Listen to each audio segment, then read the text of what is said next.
Почитувани, добар ден. Ги следите вестите на Канал 8. Источноатлантски регион ја одржа првата конститутивна седница на која градоначалникот Никол Чоилиев е избран за претседател на Советот на градоначалници од 11 општини во регионот. Функцијата ќе извршува 2 години, а потоа ќе му ја препушти на својот колега Благој Бочварски, градоначалник на општина Штип. Градоначалникот на Кочани Никол Чоилиев во наредниот 2-годишен период ќе биде претседател на Советот на градоначалници од Истокот. Таква е одлуката од првата конститутивна седница на Источниот плански регион, на која присуствуваа сите 11 градоначалници од општините од регионот, како и заменик министерот за локална самоуправа и представници од Центарот за развој на Источниот плански регион. Присутните на состанокот дадоа едногласна поддршка на предлогот, според кој е постигнат джентълменски договор меѓу градоначалникот на Штип Благој Бочварски и градоначалникот Илиев, претседателската позиција во првите 2 години да ја припадне на општина Кочани, а во следните 2 на општина Штип. Според Илиев, функцијата што ја добива е дополнителна обврска и одговорност за него пред сите граѓани од Истокот кои се надеваат и конечно регионот ќе излезе од ниското ниво на развој и ќе запре иселувањето на младите.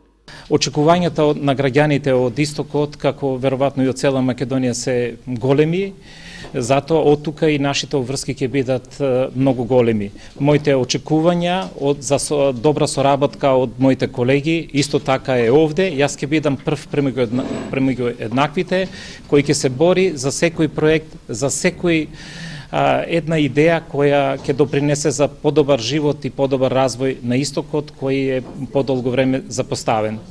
Веројатно, ова ни е една од ретките, не сакам да кажам и последна шанса, да направиме еден чекор повеќе, да се надминеме сите заедно и да направиме резултати и проекти со кои ќе успееме дел од луѓето кои останаа таму веќе, да ги задржиме, а и да работиме на можни варијанти да дел од луѓето, да створиме услови да дел од луѓето кои веќе ја напушти оваа земја и овој дел, да се вратат и да дадат допринос во развојот на оваа држава. На конститутивната седница на Источниот плански регион, заменик министерот за локална самоуправа Дејан Павлевски вети дека регионот ќе добие повеќе пари од државата за да може да го забрза својот развој.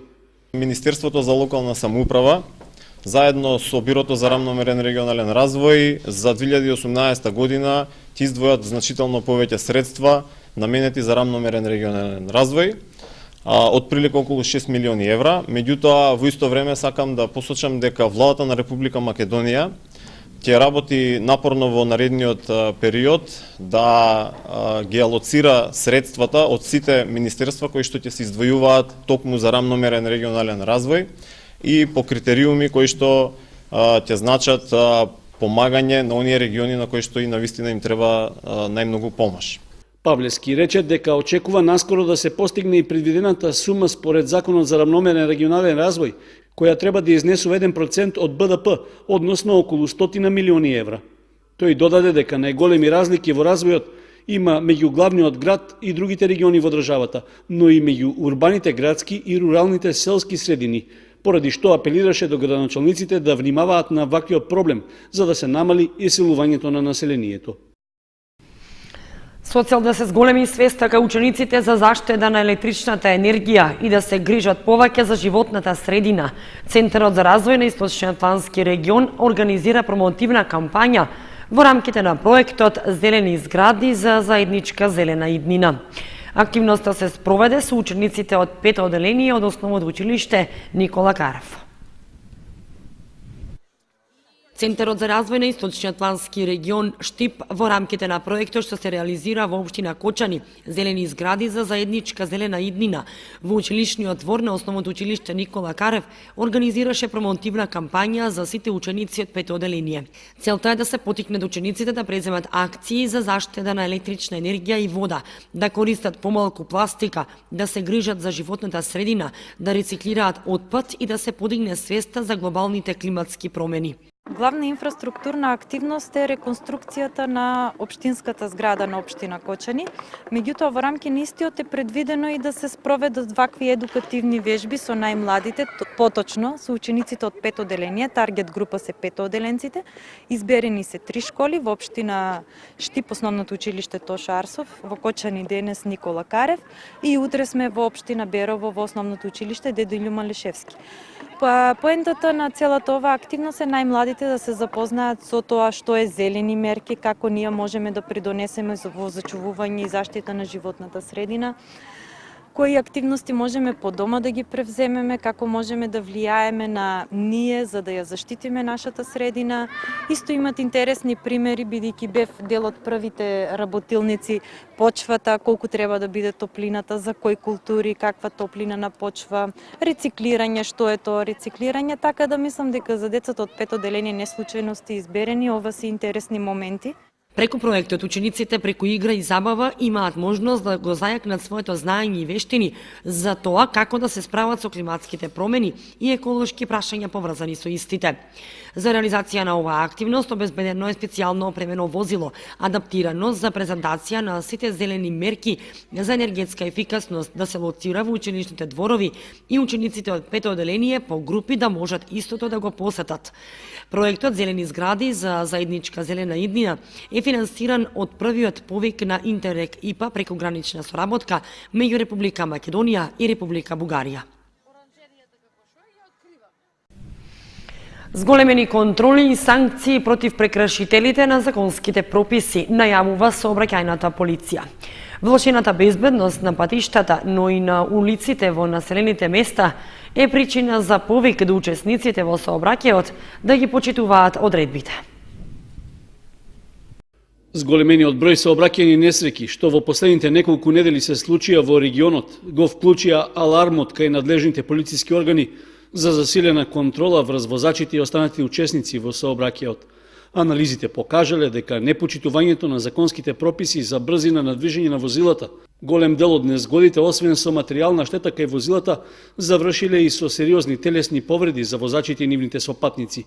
Од секторот за внатрешни работи предупредуваат дека ќе има засилени контроли на сите сообраќајници во Брегалничкиот регион, со оглед што податоците за прекршувањата на прописите се сериозни. Од извршената контрола, 157 возачи ја пречекориле брзината на движење во населено место, додека 81 возач надвор од населено место.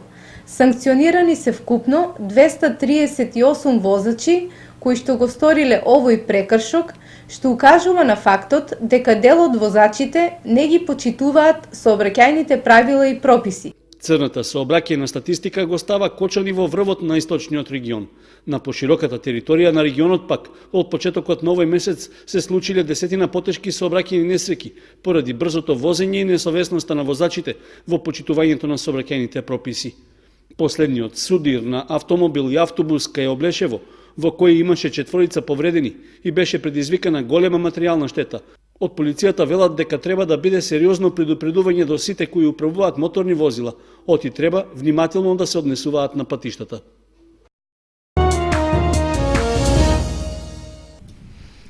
Стришанската чешма некогаш беше символ на љубовта, се подсетуваат постарите жители на Стришани. Чествување на Свети Архангел Михаил по 8 пат со собир пред чешмата стара над 100 години.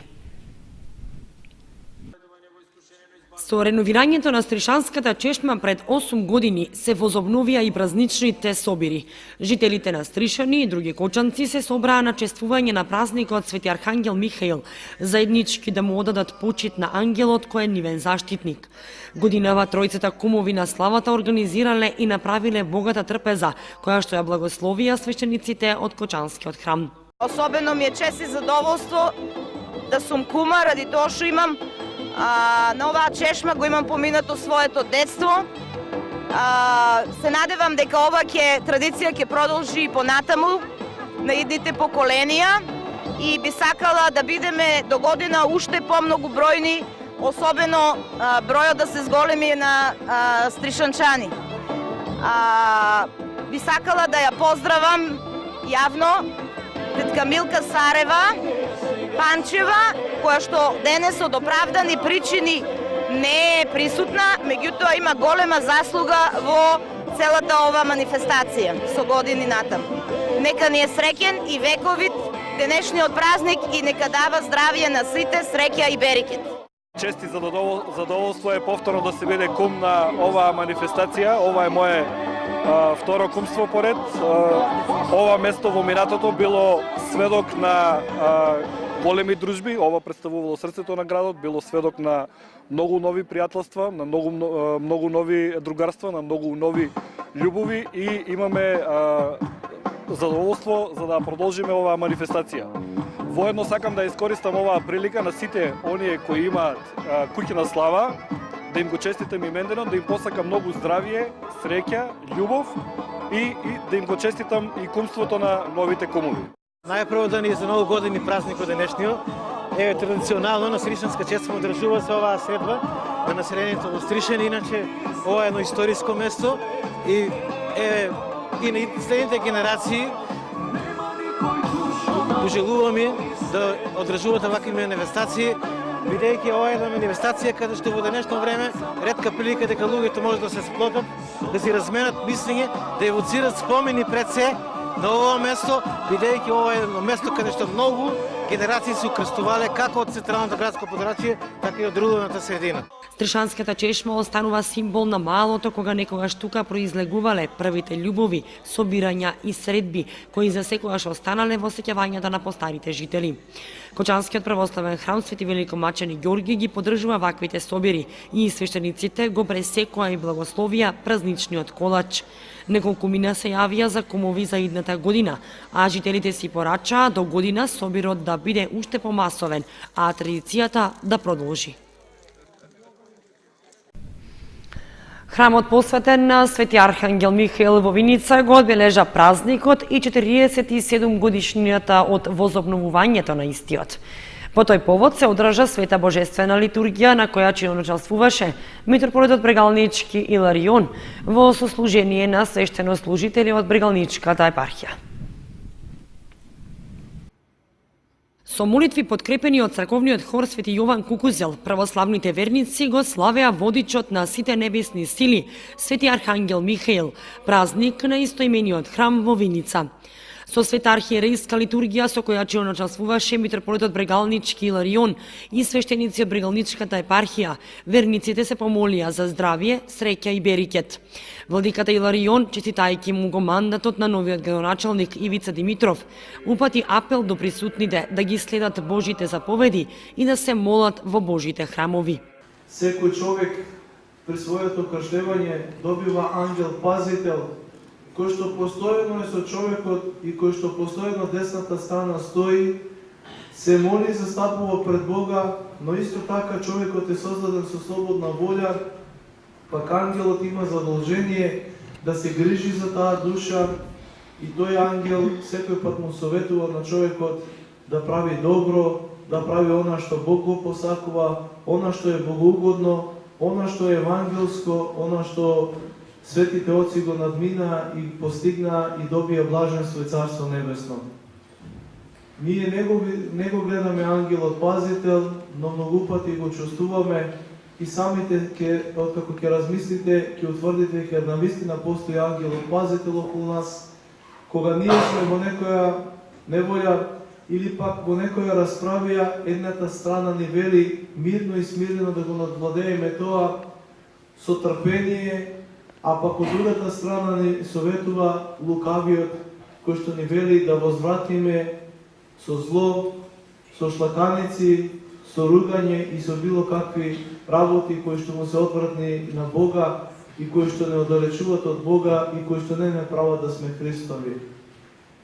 Ангелите постојано, реков се со нас, постојано ангелот пазител и сите ние на страшниот суд, бидејќи тој ќе ја спроведе нашата душа низ митарствата и ќе не однесе до престолот Божи, каде што во присуство на самиот Бог Создател и во присуство на Архангелот Михаил ќе ни се покаже целиот наш живот и таму ќе ни биде пресудено времено Дали ќе живееме во Царството Небесно со Бога и ангелите, или пак во мракот каде што е отпаднатиот Луцифер.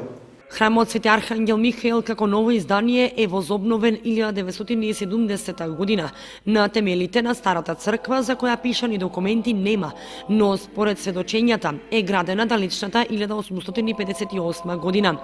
Од Старата црква е зачуван целиот иконостас, а материјалот при рушењето бил ставен во подот на новата црква.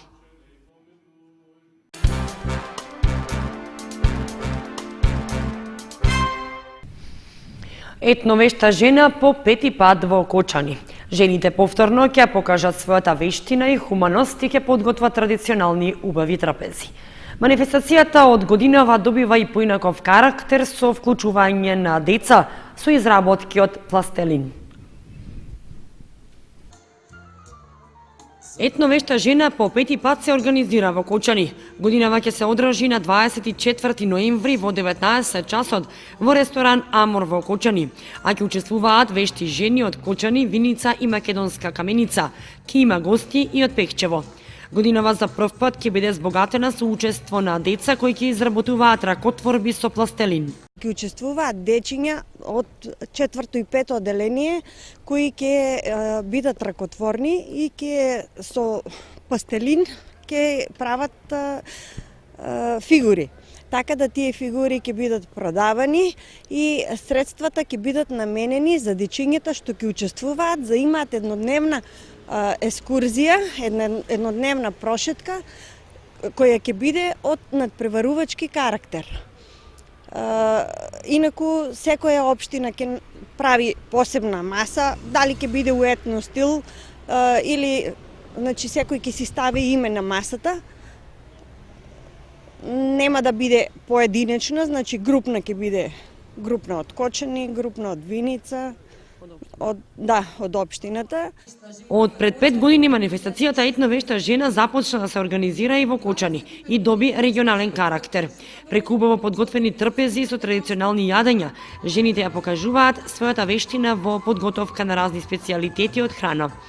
Инаку манифестацијата се одржува во 15 градови од Републикава, од каде што ќе се изберат по 5 јадења, кои потоа ќе бидат објавени во заедничка брошура со стари традиционални рецепти. Картите се во продажба и изнесуваат 350 денари со вклучен пијалок и богато мени. Прва трка во планинско трчање ќе се одржи на почетокот на идниот месец во Кочани. Организатори се Сдруженијата МТБ Исток од Кочани и Трекс од Скопје, а патеката долга 11 километри ќе биде во околината на вештачкото езеро Градче. Неформалното спортско здружение МТБ Исток во соработка со Трекс, Здруженијето за планинско трчање, алпинизам, експедиции и други адреналински активности во планина, го организираат првото издание на надпреварот во планинско трчање Градче Трейл Ран. Ова е прв настан од ваков тип што се организира на територијата на општина Кочани, а по иницијатива на Здруженијето Трекс со логистичка поддршка од МТБ Исток и локалните љубители на планинските спортови. Целта на настанот е поголема промоција на овој вид спорт во нашиот регион, како и промоција на околината и убавините на браната Градче, како одлично место за планински спортови. Трката ќе се одржи в недела на 3 декември, а стартот е закажан за 11 часот на паркингот на Еврохотел Градче, каде што се наоѓа и целта. Должината на целата патека е 11 километри со денивелација од 470 метри.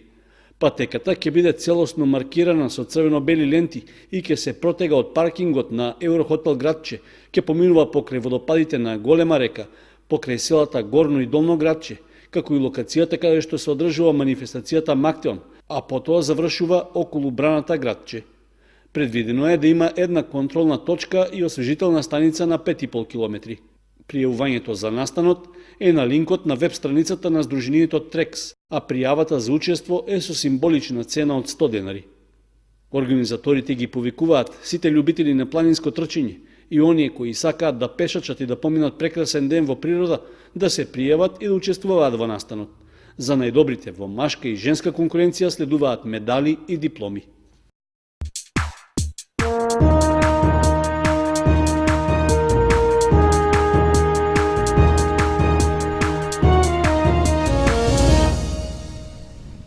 Следува информацијата од спортот. Кочанските каратисти Роберто Здравковски и Љубомир Давидков освоија трети места и бронзени медали на државното кадетско првенство. Со тоа обезбедија и учество на Балканското првенство што ќе се одржи во Црна Гора. Карате клубовите Партизани Кочани ќе имаат своји представници на Балканското првенство за кадети и јуниори и помлади сениори.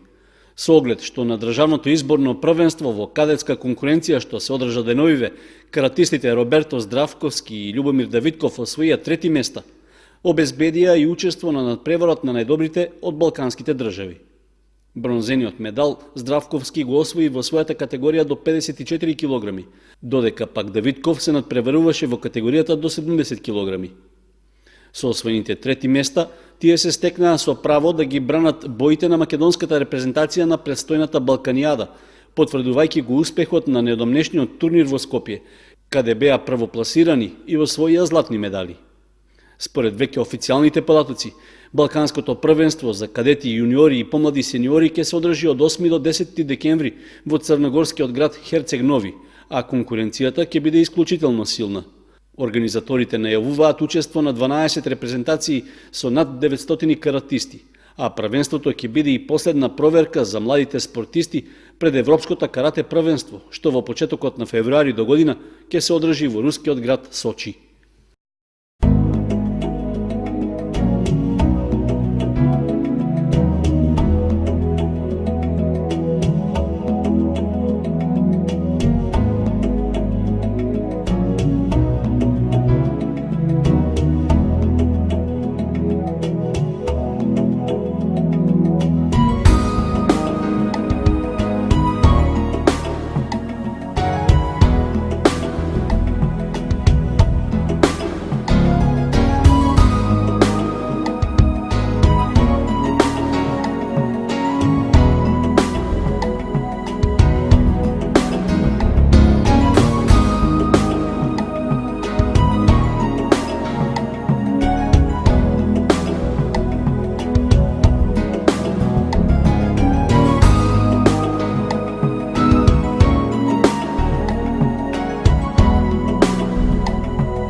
Почитувани, со прогнозата за времето ги завршуваме и овие вести на Канал 8. Ви посакуваме пријатна вечер.